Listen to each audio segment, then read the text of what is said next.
Bonjour, je m'appelle Sarah Kamerman et avec Loïc Paris, mon compagnon, on a écrit notre premier roman, Danseur de guerre, l'Évangile de Bastalec, tome 1. J'ai toujours voulu être écrivain quand j'étais petite fille en fait, quand j'avais 7 ans. J'écrivais des petites histoires, des contes et je faisais des petits dessins avec. Et en grandissant, j'ai continué à écrire. Et finalement, c'est Loïc qui a eu une super idée et qui m'en a parlé il y a 3-4 ans. Il m'a dit bah écoute, j'ai l'idée d'un personnage qui traverserait les époques et qui faucherait des âmes. Par exemple, il pourrait faucher Jeanne d'Arc ou Jack l'Éventreur. Et je lui ai dit ouais, c'est cool ça comme idée. Au début, il a décidé de faire un projet BD. Donc voilà le premier projet BD. Donc on a écrit tout un synopsis avec une amie pour montrer un peu aux éditeurs. Et puis on avait fait des storyboards. Voilà, j'avais dessiné des storyboards. Toujours autour de cet univers de Bastalec. Ouais, c'était déjà ça Bastalec en fait, c'était déjà des personnages. Donc on a recontacté des amis de lycée. Et puis on a fait des fiches personnages. Alors Bastalec, en fait c'est un personnage très sombre qui est donc mi-ange, mi-démon. Il est né d'une femme ange et d'un père qui s'appelle Beltane, qui est un démon épouvantable. Il a été élevé 100 ans au paradis par Lyanna, qui est une ange guerrière, qui a des valeurs très martiales. Au bout de 100 ans, il a été envoyé en enfer, en fait, et là, il était sous la garde de son père. Donc là, après avoir appris un peu la vertu et tout ça, il s'est retrouvé un peu dans les vices. Et le diable s'est moqué de lui, et du coup, il s'est retrouvé enfermé 20 ans de plus, torturé, et donc il arrive sur Terre. Et il lui arrive plein d'aventures. Et il lui arrive plein d'aventures. C'est une histoire qui s'adresse à qui Qui s'adresse aux adultes surtout, parce que c'est quand même très violent. Et puis à partir de 16 ans, on va dire. C'est de la fantaisie, c'est C'est quoi? de la dark fantasy historique. D'accord. Il y a de l'humour quand même, hein, avec... Oui, il y a un personnage qui est assez drôle, qui arrive vers le milieu du livre. D'accord. Ouais. Mais c'est pas très très drôle, hein, globalement. C'est pas un livre où on rit à toutes les pages.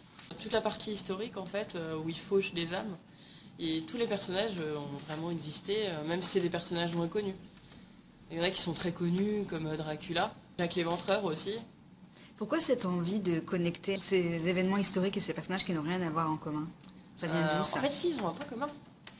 Déjà, c'est des personnages, pour la plupart, qui ont eu des morts violentes ou mystérieuses. On a fait beaucoup de recherches historiques avec Loïc, parce qu'on adore l'histoire tous les deux. On est des grands lecteurs. Loïc, avant, quand il était petit, il n'avait pas la télé, donc il faisait que lire quand il était enfant. Et moi, je lisais énormément. J'étais surtout fan de littérature d'horreur, quand j'étais ado. Et puis de polar, et puis de romans historiques. Enfin, je lisais tout, de toute façon. Donc, Mais, il faut beaucoup lire pour pouvoir écrire? Je sais pas. Là, je parle de notre cas personnel. Je pense que c'était important d'avoir beaucoup lu avant. Comment vous êtes réparti le travail sur ce bouquin? La première fois qu'on a écrit le prologue en fait. Et c'est Loïc qui avait commencé un peu à l'écrire, puisqu'il avait des tas d'idées. Il savait exactement ce qu'il voulait dans le prologue. Donc ce qu'on a fait, c'est qu'on s'est assis ensemble devant son PC et on a écrit. Par contre, la méthode a un peu changé après. Il y en avait un qui commençait le chapitre en fait. On se mettait un peu d'accord sur ce qui allait se passer.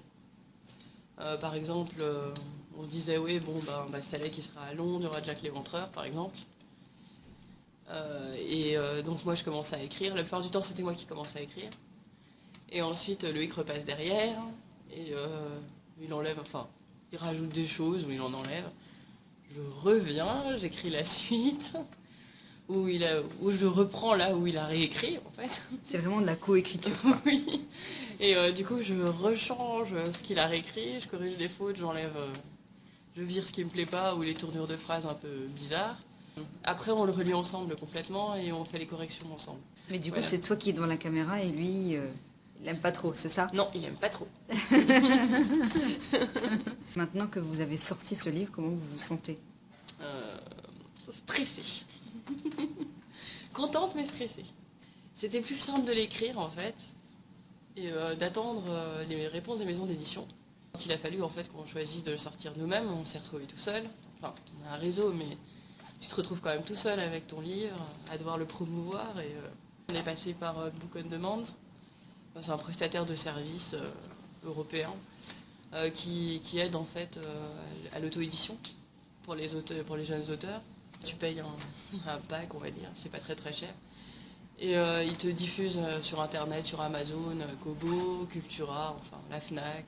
Et on a commandé 100 livres, en fait, qu'on a commencé à vendre en octobre.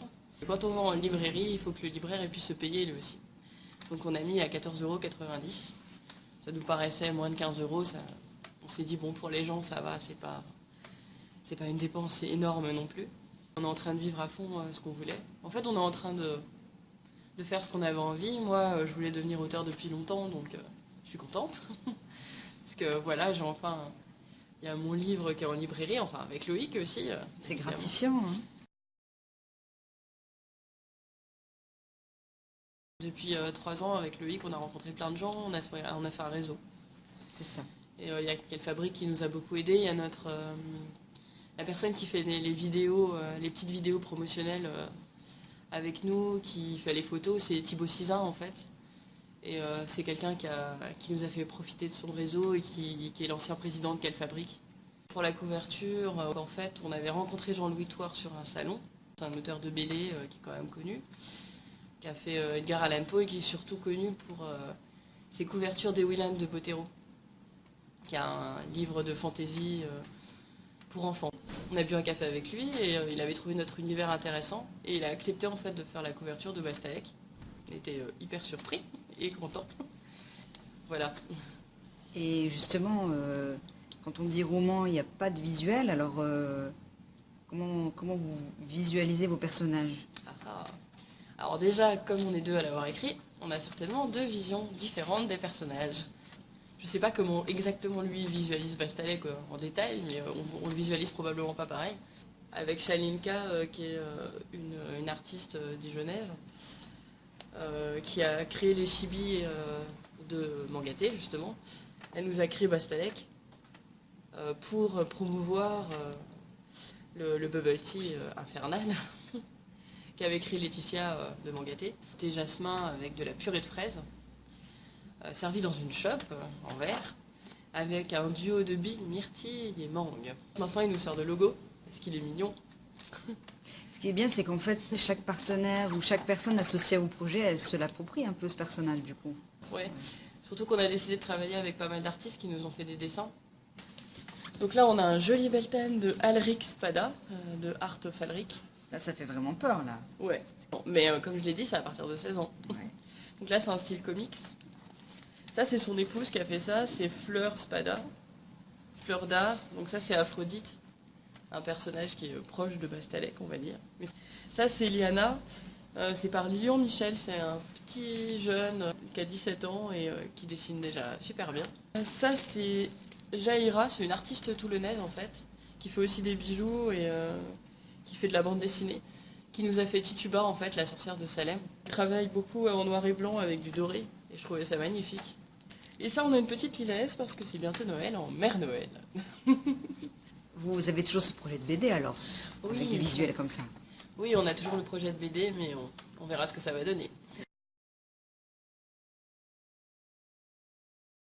En fait, on était sur le stand de notre partenaire Quelle Fabrique. On présentait l'imprimante 3D avec Léo, notre infographiste, qui est aussi la personne qui a fait en imprimante 3D le petit Bastalec. D'accord. Et puis on a Camille qui a 18 ans, qui est notre sculpteur, qui a fait à l'école de Longchamp et qui est maintenant à l'école des Beaux-Arts de Chalon et qui donc sculpte Lilaès, notre démon, de façon plus traditionnelle, avec des pâtes polymères, enfin voilà. On avait aussi Olivia Fuller-Ferreté, qui est une amie de lycée, qui dessine et qui avait donc fait notre visual novel. Donc la visual novel, c'est un genre de jeu vidéo qui vient du Japon.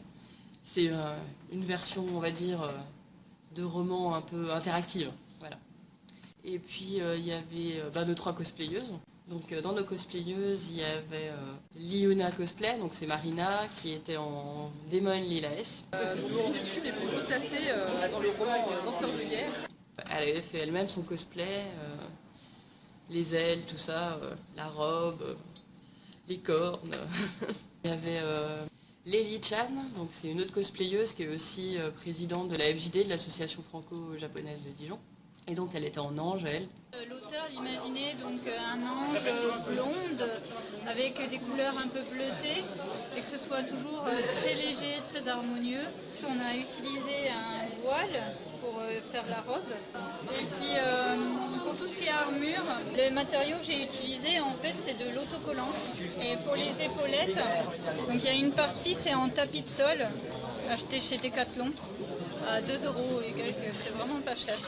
Ensuite, j'ai collé mes cheveux ici avec de la néoprène. En ce qui concerne les ailes derrière, donc c'est de la goulotte électrique avec des petites LED et j'ai accroché en fait les ailes dans un corset pour qu'elles tiennent bien du coup à mon dos. J'ai une page Facebook, donc c'est Lely Chan, L-E accent aigu. L-I-E-C-H-A-N. Et il y avait Violetta Lidl qui jouait Zazie, une démone un peu comique. C'est le personnage rigolo, mais rang hiérarchique un petit peu inférieur à Lilès. C'est pour ça que les deux se crêpent souvent chez nous. Ce qui est bien en fait, c'est d'avoir réussi à faire des personnages de fantaisie avec des traits auxquels on peut s'identifier malgré tout, malgré que ce soit des anges et des démons. Alors il y avait un stand sur lequel il y avait des dédicaces avec Jean-Louis Toire. C'était un peu stressant parce qu'il fallait expliquer un peu notre livre et le défendre en fait. Parce qu'on se retrouvait avec des tas de gens autour de nous et il y avait des tas d'autres livres aussi à Momie Librairie et du coup on était le seul roman et au milieu de BD et c'était pas forcément... On se disait pas forcément que c'était le public qui allait lire notre livre. Bon, évidemment oui, hein, puisqu'on en a vendu plein. Il fallait présenter notre univers. Alors déjà, ils accrochaient bien sur la couverture, parce qu'elle est belle, il faut dire. Et après, le 4e de couverture, a priori, l'histoire leur plaisait beaucoup. Donc rapidement, on a pu parler avec eux. Et il y a beaucoup de gens qui l'ont acheté, qui voulaient qu'on fasse des dédicaces. Et voilà, et ils ne l'avaient pas encore lu. Donc, Et vous avez eu des retours maintenant de personnes qui l'ont lu? Ah oui, on a commencé à avoir plein de retours et les gens sont globalement super contents. Ils attendent la suite alors? Oui, ils attendent la suite. Vous l'avez? Alors la suite, non, on l'a pas encore, hein. On l'a moitié écrit. Là, on a dû la mettre en stand-by pour faire la communication sur le 1, quoi. Il y a trois tomes, c'est ça? Ouais, il y a 3 tomes. Donc le 2 est déjà à moitié terminé. Il faut qu'on le termine, ou il faut qu'on le finisse. Je pense que vers 2020, on devrait pouvoir le sortir. On va faire une séance de dédicace donc à Momie le 1er décembre. On sera en dédicace avec 2 auteurs de bande dessinée dijonnais. Le 2 décembre, on sera à un marché de Noël des créateurs à Mangaté. On va vendre notre livre aussi, mais aussi des petits goodies, par exemple comme ça. Donc là, c'est avec le Chibi Chalinka. On a fait aussi des marque-pages. On sera aussi en dédicace le 15 décembre à la librairie Grangier. Et là, on est vraiment content parce que c'est vraiment une grande librairie. Sinon, on est aussi à Ciel Rouge, c'est un magasin un peu gothique qui fait librairie, qui vend des figurines, des vêtements pour les gens qui sont dans l'univers gothique, dark. On est aussi à Gibert. Super. Sur vos 100 livres, vous en avez vendu combien? 66. En combien de temps? En 2 mois. Ah, Moins de 2 mois. C'est plutôt pas mal. Et on a été classé sur Amazon dans le top 100 des ventes e-book de livres fantasy, horreur historique. Normalement, on va faire Légende d'Aria au Palais des Congrès. Donc c'est un salon qui sera sur les créatures fantastiques, sur Harry Potter. On va essayer de faire aussi le salon du livre, si on peut. Et puis, je sais pas, on aimerait bien refaire le Saiton de 2019.